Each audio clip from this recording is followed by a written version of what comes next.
प्रत्येक व्यक्ति जीवन में सफलता चाहता है। बच्चे से लेकर बड़ों तक, गृहिणी से लेकर वैज्ञानिक तक। गृहिणी अपने कर्तव्य में सफलता चाहती है, विद्यार्थी पढ़ाई में, उद्योगपति उद्योग में, समाज सेवक समाज सेवा में। हर वर्ग का व्यक्ति अपने अपने क्षेत्र में सफलता चाहता है, परंतु सफलता हमसे क्या चाहती है यह जानना जरूरी है। संसार में जो भी व्यक्ति सफल हुए हैं, उन्होंने सर्वप्रथम यही समझा कि सफलता हमसे क्या मांग रही है, फिर उस मांग को पूरा किया तो सफल हो गए। इसमें निस्वार्थ भावना हो, निष्काम कर्तव्य निष्ठा हो, समर्पण और लगन का संतुलन हो, अपेक्षा और अधीनता का त्याग हो। जितना चाहते हैं उससे कई गुना अधिक देने की भावना, प्रमाण, प्रैक्टिकल कर्म करें तो सफलता गले की माला बन जाएगी।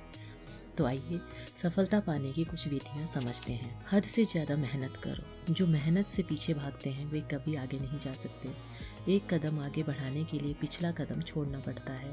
अगर कोई कहे कि पीछे का नहीं छोड़ सकते तो आगे भी नहीं बढ़ सकते। कहा जाता है खून पसीने की कमाई सुकून देती है। मेहनत से अर्जित किया गया कौड़ी समान मूल्य भी करोड़ों का सुख और संतोष देता है। जीवन के प्रत्येक पहलू को सम्मान दीजिए। सम्माननीय बनने के लिए मेहनत ज्यादा से ज्यादा करो, फिर मेहनत का जादू देखो। फिर है बुरी आदतों का त्याग करो। सफलता के मार्ग में परीक्षा के रूप में कई नकारात्मक चीजें सामने आती हैं, इसलिए सतर्क रहें। जितना अपने उद्देश्य के प्रति ध्यान रहेगा तो कभी भी बुरी संगत में नहीं आएंगे। जब लक्ष्य से ज्यादा किसी और को प्राथमिकता दे देते हैं तब उद्देश्य से भटककर बुरी संगत में फंस जाते हैं, मार्ग में अवरोध खड़े कर देते हैं। हमें यह देखना है कि जो चीजें हमारे पास आ रही हैं उनकी आवश्यकता है या नहीं। अगर आवश्यकता नहीं है तो अच्छी से अच्छी चीज भी नुकसानदायक हो सकती है। अपनी आदतों को समझें, स्वयं की संभाल करें। फिर है संघर्ष करने की हिम्मत करना। जब भूमि में बीज बोते हैं तब बीज के साथ साथ अनेक प्रकार की खरपतवार भी उगाती है। किसी ऊंचे संकल्प के साथ कदम बढ़ाते हैं तो अनायास ही कई परिस्थितियां निर्मित हो जाती हैं। इससे घबराएं नहीं, हिम्मत से सामना करें। संघर्ष ही नए मार्ग की पहचान है। अगर किसान खरपतवार को देखकर हतोत्साहित हो जाए तो क्या होगा। हम भी हिम्मत से काम लें, हौसला बनाए रखें, अपने काम पर विश्वास रखना। जैसे किसान अपना परिश्रम नहीं छोड़ता, अपने कर्तव्य से पीछे नहीं हटता, यह विश्वास रखता है कि परिश्रम का फल अवश्य मिलेगा। हम भी कर्तव्य पर आत्मविश्वास बनाए रखें।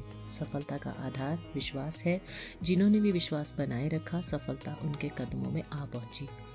उसके बाद है धैर्य रखने की काबिलियत। विश्वास को कम करने के लिए अनेक चुनौतियां सामने आएंगी, इसमें धैर्य का गुण नहीं छोड़ना। जैसे वृक्ष धूप, वर्षा, तेज हवा सबका सामना करता है, हार नहीं मानता, हम भी डगमग करने वाली बातों को देख डगमग ना हो। धैर्य रखने से पहाड़ जैसी समस्याओं का सामना भी कर सकते हैं। धैर्य ही योग्यता को निखारता है, सोई हुई असीम शक्तियों का एहसास दिलाता है। यह बोध कराता है कि आप वो सब कुछ कर सकते हैं जो औरों के लिए कठिन है। अगला है अपने काम के प्रति जुनून पैदा करें। अपने भीतर देखें, जब किसी भी कार्य को करने के लिए संकल्प लेते हैं कि यह तो करके ही रहेंगे तो निश्चित रूप से वह हो ही जाता है।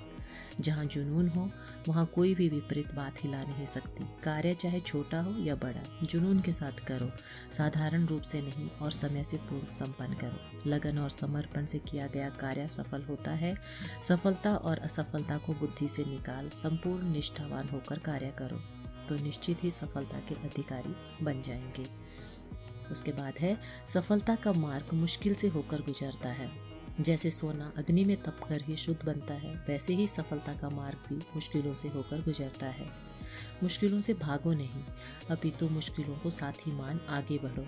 उपलब्धियों को यदि सहज प्राप्त किया जाए तो हर कोई प्राप्त कर सकता है, लेकिन बिना मूल्य चुकाए कुछ भी प्राप्त नहीं होता। मुश्किलों रूपी मूल्य ही सफलता की मंजिल तक ले जाता है। फिर है किसी से आशा मत रखो, अपने आत्मविश्वास को जागृत करके आगे बढ़ो। स्वयं को जागृति से चलने वाला कभी रुक नहीं सकता। जो गतिशील रहता है वही आगे बढ़ता है। नदी बहती है तो आगे बढ़ती है, रुकती है तो सड़ती है। प्रतिपल परिवर्तन ही प्रगति है, इसलिए आत्मविश्वास के साथ आगे बढ़ो। उसके बाद है स्वयं से ज्यादा किसी पर विश्वास मत करो। कई बार विश्वास टूटने पर हम उठने के योग्य नहीं होते।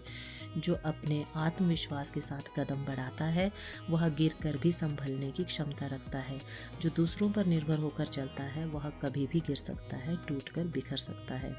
जो परिस्थितियों को खेल समझकर खेलते हैं वह अवश्य ही विजयी बनते हैं। जीवन के खेल में हर चुनौती को स्वीकार करो, उमंग उत्साह से खेलो। अगला है प्रतिपल सफलता का साक्षात्कार करो। जो देखते हैं वही बनते हैं, जो सोचते हैं वही पाते हैं। यह कुदरती सिद्धांत है। नित्य अपने क्षेत्र की सफलता का दर्शन करो, उसी प्रमाण मेहनत करो। स्वयं और संकल्प सबसे बड़ी धरोहर है, इसका सही सदुपयोग करो। सफल वही होता है जो स्थूल और सूक्ष्म खजानों की बचत की कला को सीखता है, वही निखरता है अर्थात संपन्नता को प्राप्त करता है। इसके बाद है विवेक और भावना का संतुलन रख कर्म करो। केवल विवेक अहंकार उत्पन्न करता है और केवल भावना कायरता। कई बार अधिक मात्रा में पौष्टिक आहार नुकसान पहुंचा देता है और कई बार सीमित मात्रा में लिया गया विष भी औषधि बन जाता है। इसलिए स्थान, व्यक्ति और परिस्थिति को देखकर विवेक और भावना का संतुलन रख प्रयोग करने से प्रत्येक कर्म में सफलता मिलती है। अगला है योग्यताओं के साथ सकारात्मक दृष्टिकोण। सकारात्मक दृष्टिकोण सही दिशा देता है। जो गुणग्राही व्यक्ति दूरदर्शिता भी रखता है वह सभी चुनौतियों का सामना करके सफलता पाता है। हमारे पास आने वाला हर व्यक्ति उम्मीद लेकर आता है। उसकी उम्मीदों का सामना करना दुआएं अर्जित करने का सहज मार्ग है। श्रेष्ठ कार्य करने में शर्म नहीं, अपितु समर्पण और नम्रता हो, जिससे निर्माणता और महानता प्रत्यक्ष हो। यही सफलता की नींव है। फिर है सरल और निर्मल स्वभाव। अगर स्वभाव सरल व निर्मल है तो कैसी भी परिस्थिति में स्वयं को ढाल सकते हैं। जो वृक्ष लचीला होता है वह बड़े से बड़े तूफान में भी अपना बचाव कर सकता है। फिर है त्रिकालदर्शी बने। त्रिकालदर्शी का अर्थ है कि कर्म करने से पूर्व ही कर्म के परिणाम का बोध हो। ज्ञानी व्यक्ति ज्ञान की समझ द्वारा साधारण कर्म को भी विशेष बना देता है। इसलिए कर्म करने के बाद उसे कभी पछतावा नहीं होता। प्रचलित मान्यता है कि कोई भी कार्य आगे पीछे देखकर सोच समझकर करो। ऐसा व्यक्ति स्वयं सुखी रहता है और समाज में मान सम्मान का पात्र बनता है।